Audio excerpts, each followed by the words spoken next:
Boa tarde a todas e a todos que irão nos assistir. Reitero nossa saudação aos servidores públicos gaúchos, em especial da Procuradoria-Geral. Meu nome é Thiago Testa, analista da PGE e diretor do Sindes-PGE. Dando continuidade ao projeto Sindes-PGE Eleições 2022, no qual traremos entrevistas com os candidatos ao governo do Estado do Rio Grande do Sul, hoje conversaremos com o candidato Carlos Messala, do Partido Comunista Brasileiro.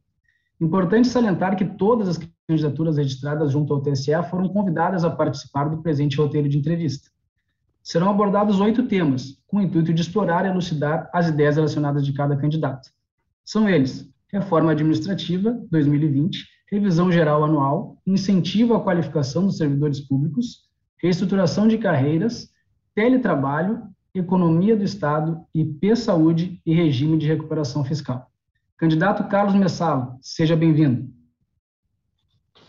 Bom, primeiramente, muito obrigado, por ter esse espaço aqui. Obrigado ao Thiago. Espero que a gente tenha uma boa conversa, que seja aprazível, que seja instrutiva também para todos que estiverem nos assistindo. E um abraço para todos do Sindes-PGE e para quem estiver, obviamente, nos assistindo hoje e posteriormente, que vai ficar gravado, Perfeito, certamente será. Muito obrigado, candidato. Tópico número 1, então, Reforma Administrativa 2020. Em janeiro de 2020, o funcionalismo gaúcho enfrentou a mais profunda e austera reforma administrativa de sua história, com retirada de direitos consolidados. Qual a sua opinião acerca desse fato tão impactante na vida dos servidores, das famílias desses servidores, e o senhor considera avaliar a possibilidade de algo ser revisto, reanalisado, emendado? Porque o servidor acabou pagando a conta por 4 anos e 8 meses de salários atrasados, parcelados, em detrimento de benefícios, privilégios acerca das isenções fiscais. Então, qual a sua opinião acerca desse tema, no tocante a esse tema, candidato?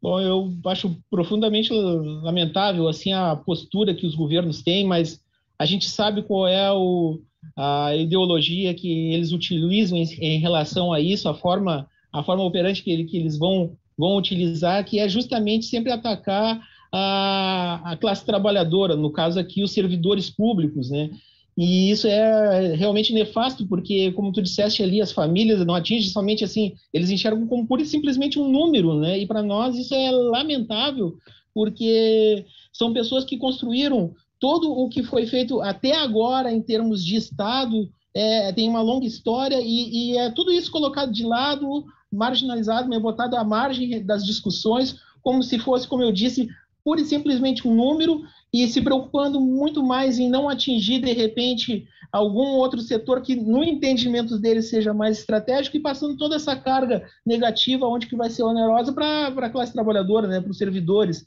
Então, para nós, isso é um absurdo. Nós entendemos que há possibilidade, sim, de ser revista, essa é a nossa ideia, Nós temos que fazer algo que justamente valorize, pelo contrário, valorize o servidor público, Tentam colocar quando alguém vem e coloca uma ideia nesse sentido, como se fosse uma ideia fantasiosa e longe de poder ser alcançada, mas ela é possível. Nós temos mecanismos, da mesma forma que eles já trazem, quando eles chegam a conversar conosco sobre essas questões, eles já vêm com uma ideia pré-definida, aonde que nós vamos conseguir, talvez, um pequeno avanço aqui, outro ali, mas dentro da ideia que eles já trazem pronta. Então, nós podemos inverter essa lógica, nós podemos, através da discussão junto com as nossas bases, sindicatos, enfim, no caso, como a gente está falando dos servidores, com os sindicatos e servidores, trazer uma proposta firme, coerente, claro, mas da classe trabalhadora. E aí, sim, inverter essa lógica. Eles vão ter que discutir em cima do nosso ponto de vista, em cima do que nós vamos apresentar e, obviamente, através de uma ideia onde que vai ser plausível, que não vai ser fantasiosa, porque temos estudiosos, temos pessoas que são capacitadas para fazer esse tipo de análise e vão apresentar um plano, sim, coerente, mas que não seja nefasto para o servidor, que hoje é essa maneira que nós enxergamos. Então, nós tendo a possibilidade, nós chegamos ao governo do Estado, nós vamos rediscutir isso aí, nós vamos discutir, porque é inadmissível. Perfeito, candidato. Linkando, então, com o tema número 1, agora vem a questão número 2, a revisão geral anual. Com a referida reforma administrativa, impactante reforma administrativa, a revisão geral anual passou a ter um papel ainda mais importante, relevante para o funcionalismo gaúcho. O seu governo pretende cumprir com o inciso 10 do artigo 37 da Constituição Federal, que prevê revisão geral anual e não quadrienal? Isso aí seria o mínimo. Eu acho que é se colocar justamente em relações mínimas que ao trabalhador, um respeito pelo trabalhador, a gente ter esse mínimo de respeito, de chegar e dizer assim, nós vamos discutir anualmente. Né? Ao passar de um ano, nós vamos nos reunir com a classe trabalhadora, com os servidores, e vamos discutir esse ou outro, aquele ponto. Pode ser que talvez uma reivindicação da classe naquele instante não possa ser atendida, mas nós vamos discutir, sempre pensando em algo benéfico para todos. E todos, quando eu falo da grande maioria. Porque nós, a classe trabalhadora, nós somos 90%.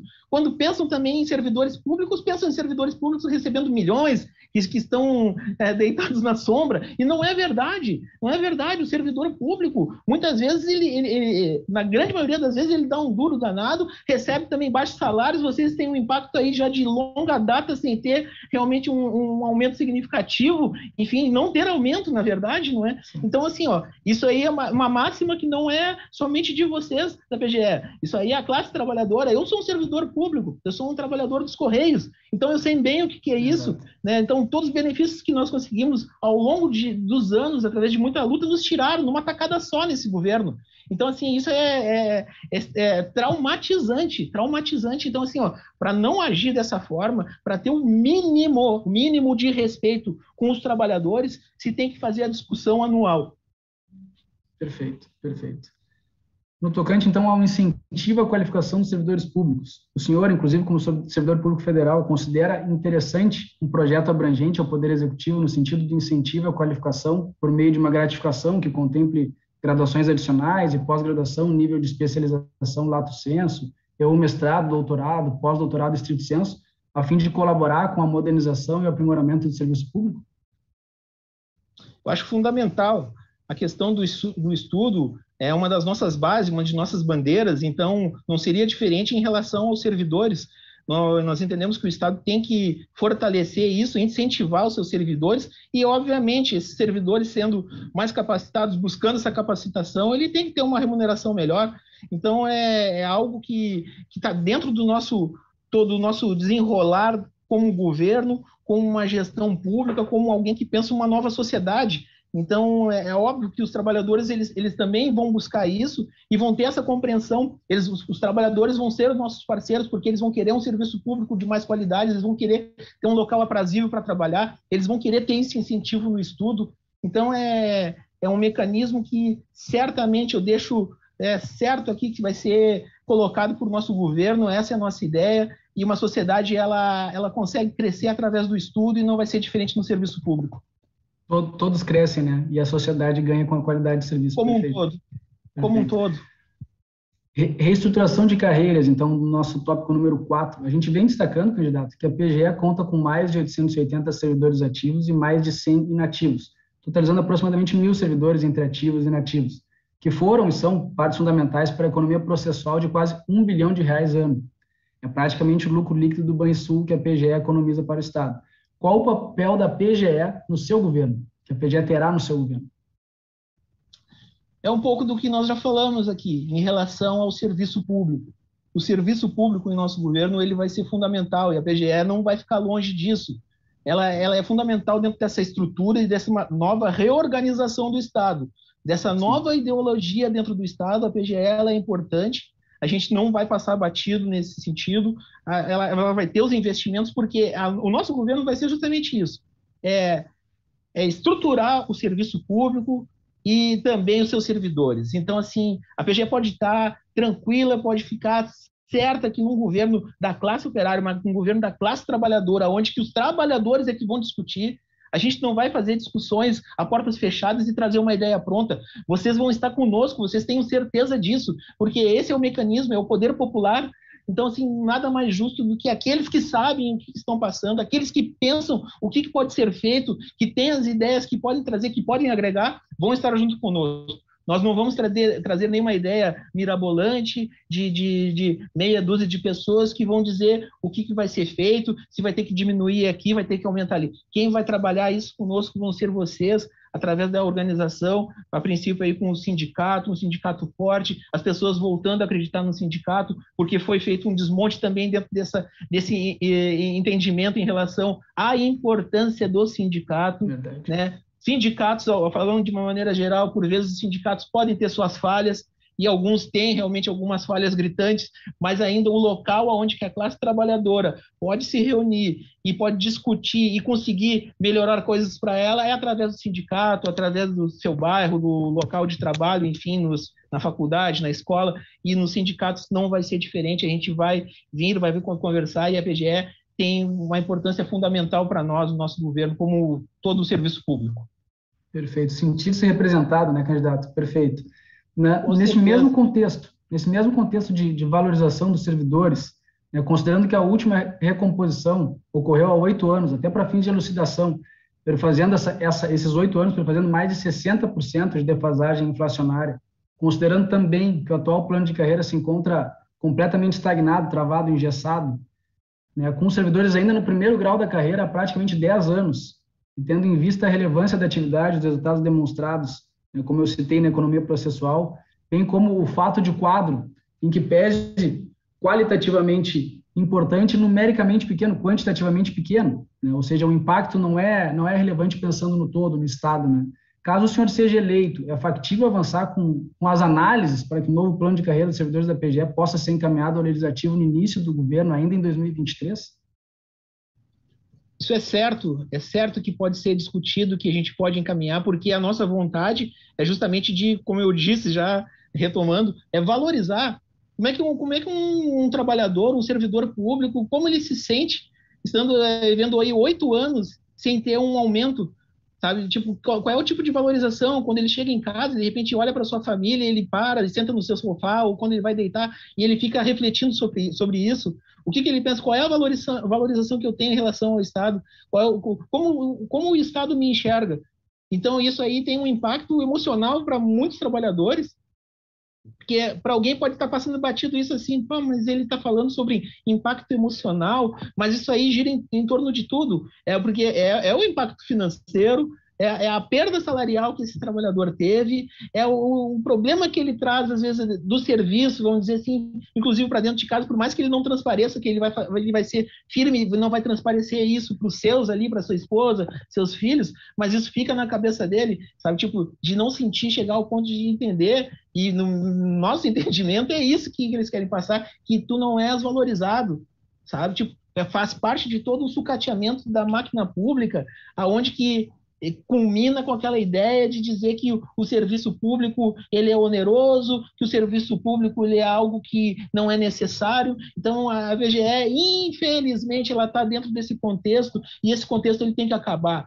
Sabe, tipo essa lógica aonde de desvalorizar aqueles que constroem, como eu falei anteriormente, que constroem a nossa história, que constroem tudo que é feito pelo Rio Grande do Sul, pelo estado do Rio Grande do Sul, é nefasto e tem que ser valorizado. Esses trabalhadores têm que ser valorizados, e essa lógica ela tem que ser acabada o quanto antes. E um governo, repito, um governo da classe trabalhadora, isso não aconteceria dessa maneira. Tenha certeza, meu camarada.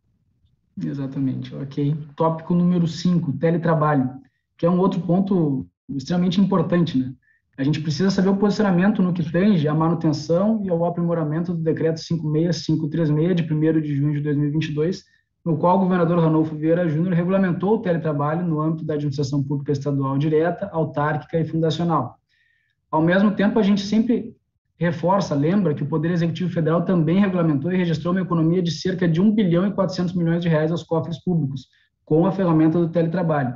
O senhor é favorável e dará continuidade ao teletrabalho no âmbito do Estado do Rio Grande do Sul? Bom, tu sabes, Thiago, a princípio nós somos contrários ao teletrabalho, mas da maneira como ele é exercido e como ele é tratado na grande maioria de seus trabalhadores, né? Como ele é empregado, né, junto a seus trabalhadores, que se trabalha com uma lógica de que ele vai estar no lar, que ele vai estar de um local aprazível, tranquilo, que ele vai poder trabalhar mais, vai poder trabalhar tranquilo, e isso, em muitos dos casos, né, em boa parte dos casos, não é verdade. porque em casa tu acaba tendo outras coisas para fazer, tu acaba se submetendo a outras situações e às vezes não consegue nem fazer bem o teu serviço ou vai ter que trabalhar num número de horas bem maior até do que aquele que você estivesse no seu local de trabalho. Ponto. Essa é a nossa leitura, então tem que melhorar muito em relação a isso. Mas nós temos fatos. Nós temos fatos em relação a números, a questões que foram benéficas tanto para a questão de valores, como tu mesmo apresentaste aqui. Então, nós não somos um partido, até eu acho que é bom a gente falar isso, assim, nós não somos um partido que traz uma ideia fechada e vai ficar com essa ideia para o restante da sua vida. Né? Nós sabemos, sim, como eu disse, que tem problemas. Eu acho que é um mecanismo que tem que ser mais discutido, tem que ser mais elaborado, tem que ter uma boa atenção em relação a isso, mas nós, dentro da nossa proposta de dialética, de vir e discutir com um todo, né, nós também estamos abertos a entender melhor essa possibilidade, ver quais são as reais melhorias que pode ser trazer tanto para o serviço público, para o trabalhador e de maneira geral, né? Porque não vai ser somente no serviço público, isso cada vez mais aí no setor privado e talvez até no setor privado é onde que a gente tem que ter uma atenção maior para ver se não vai haver algum tipo de abuso em relação a esse trabalhador que, num primeiro momento, como eu disse, ele vai estar num local aprazível, que é a sua casa, mas por vezes ele vai estar sob uma sobrecarga de trabalho, né? Então, é nesse sentido, mas não que a gente seja fechado e que seja totalmente contrário. Eu acho que é algo que é novo,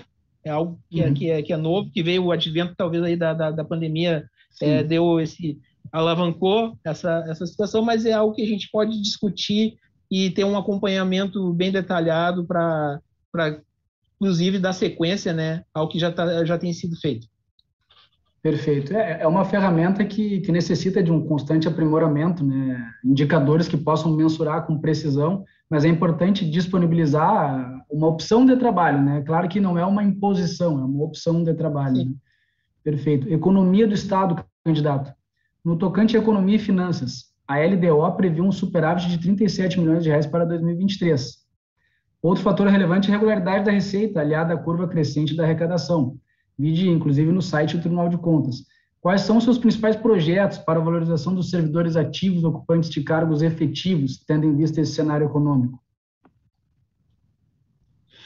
A gente entende que esse cenário, né, com esses valores, eles têm esse impacto em relação a algumas medidas que foram tomadas, né, através do governo, mas não de uma estrutura sólida, né, onde que a gente possa vislumbrar para os próximos períodos também arrecadações dessa soma.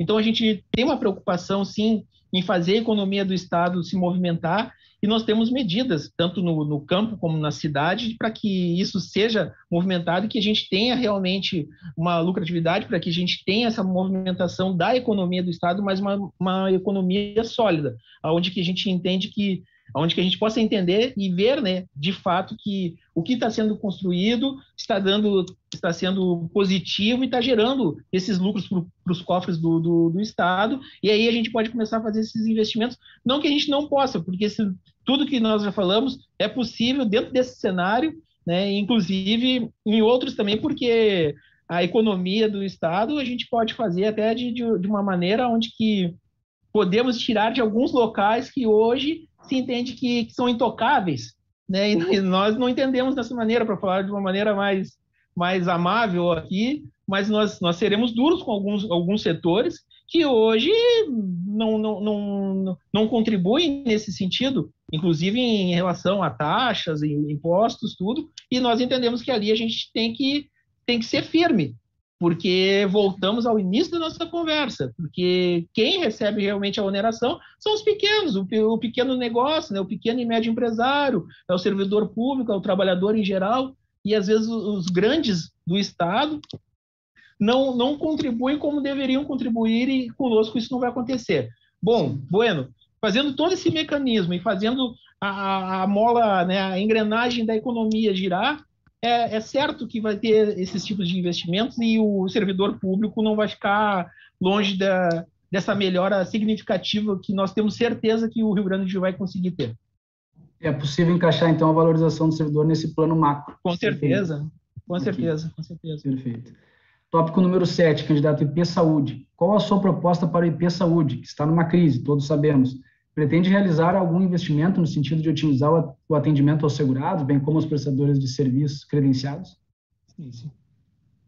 Uma preocupação já de imediato é a gente conseguir sanar essa dívida que o IP tem, que é onde está trazendo impacto na questão de atendimentos, né? Onde a gente vê clínicas e médicos se descredenciando ou não querendo atender até que sejam pagos. É lamentável, né, que servidores vejam aí que anos de contribuição agora ainda tiveram praticamente dobrado, né, a contribuição, né, para se manter, né, para se manter o IP e se coloca, eu acho que naquela mesma linha de novo que nós conversamos do sucateamento de algo que é importantíssimo para os trabalhadores, né, algo que não poderia estar nesse cenário, né, algo que a gente sabe que a saúde, como é importante, né, para o trabalhador brasileiro, né, de uma maneira geral, porque por N motivos, por causa do abismo social, aí a gente pode ficar falando sobre várias situações que nos levam a ter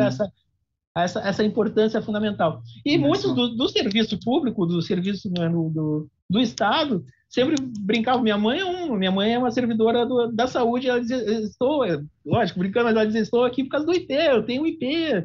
Então, assim, tu vê, tem um impacto, sabe, quando ela teve o impacto de pagar praticamente dobrado ali, eu vi a minha mãe muito cabisbaixa, assim, sabe, porque ela disse assim, eu tô vendo que eles vão acabar com o IP, ela conversou comigo, né, eu tô vendo que eles vão acabar com o IP, e digo mais, a ideia deles, o mecanismo que eles utilizam, não, acho que não tá longe disso, não tá longe deles quererem chegar logo mais e entregar, tanto é que essa divisão que eles fizeram, acho que já foi proposital, né, no caso de deixar somente a questão da saúde ali, então é algo que para nós assim é inadmissível, tem que ser pago essa dívida e se reestruturar a questão e rever também a forma como foi colocado aí de cobrança, né, onde que os servidores estão tendo que pagar, como eu já falei 2 vezes aqui, sim, praticamente dobrado. Então são questões aí que a gente tem que rever e tem que solidificar o IP de uma forma onde que seja de novo efetivo e mantenha a sua importância, né? Perfeito, precisam ser revistas, perfeito. Número 8, nosso último tópico, regime de recuperação fiscal. Qual a sua opinião, candidato, acerca da adesão do Rio Grande do Sul ao regime de recuperação fiscal e quais os reflexos que o senhor vislumbra para a próxima década diante desse fato?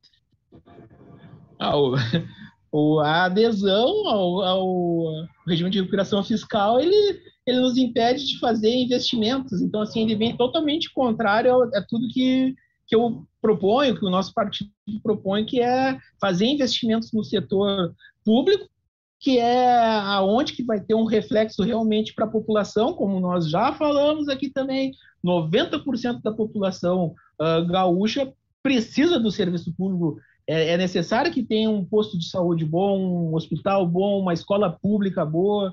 Então, esse mecanismo de sucatear, eu acho que vem muito do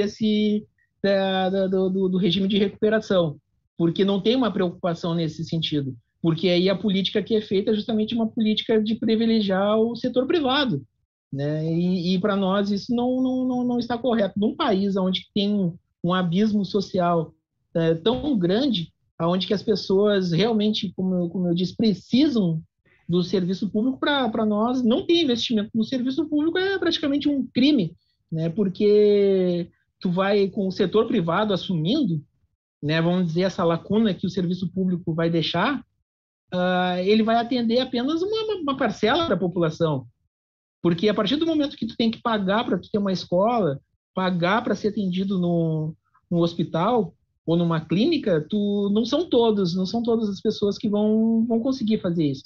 Então, em relação ao regime de recuperação fiscal, nós não concordamos, até porque entendemos que essa dívida ela já está paga. Outras organizações, como, né, outras organizações, inclusive a Ordem dos Advogados, acho que desde 2012, se não me falha a memória, já diz que está pago.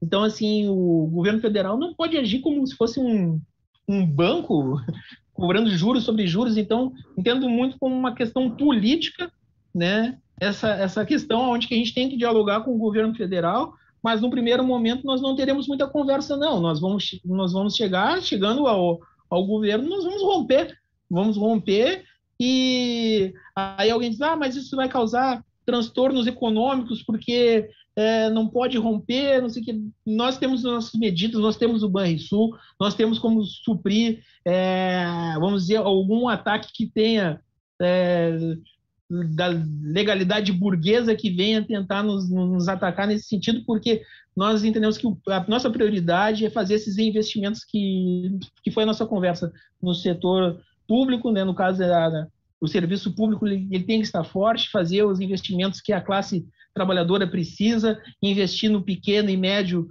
empreendedor, trazer emprego, fazer a economia girar, e da forma como tem esse regime, isso não vai acontecer. Nós vamos ficar refém aí mais 8, 9 anos, e depois o que será do nosso Estado?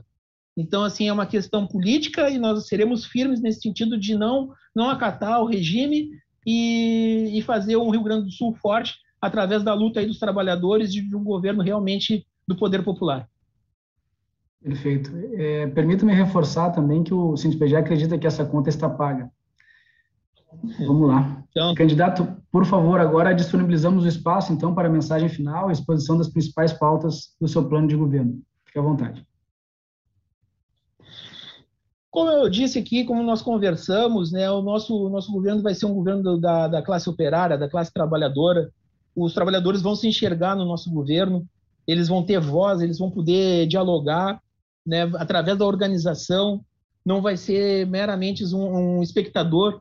Então, um governo do Partido Comunista Brasileiro é um governo de todos e todas, onde que sindicatos, movimentos de bairro, no trabalho, na escola, enfim, vão ter voz, vão dialogar conosco. Nós temos a preocupação, claro, de uma economia forte, nós vamos trabalhar nisso, né, trazendo nossas bandeiras daqui, no caso, como eu também citei, no campo, na cidade, uma grande reforma agrária, né, vamos incentivar o pequeno e médio produtor, tanto rural como aqui na cidade, o dono ali de um mercadinho, uma lojinha que tenha, né, ele não pode ter uma carga tributária tão grande em cima dele que ele não consiga se manter, às vezes, um ano de pé. Então, a gente quer que ele funcione.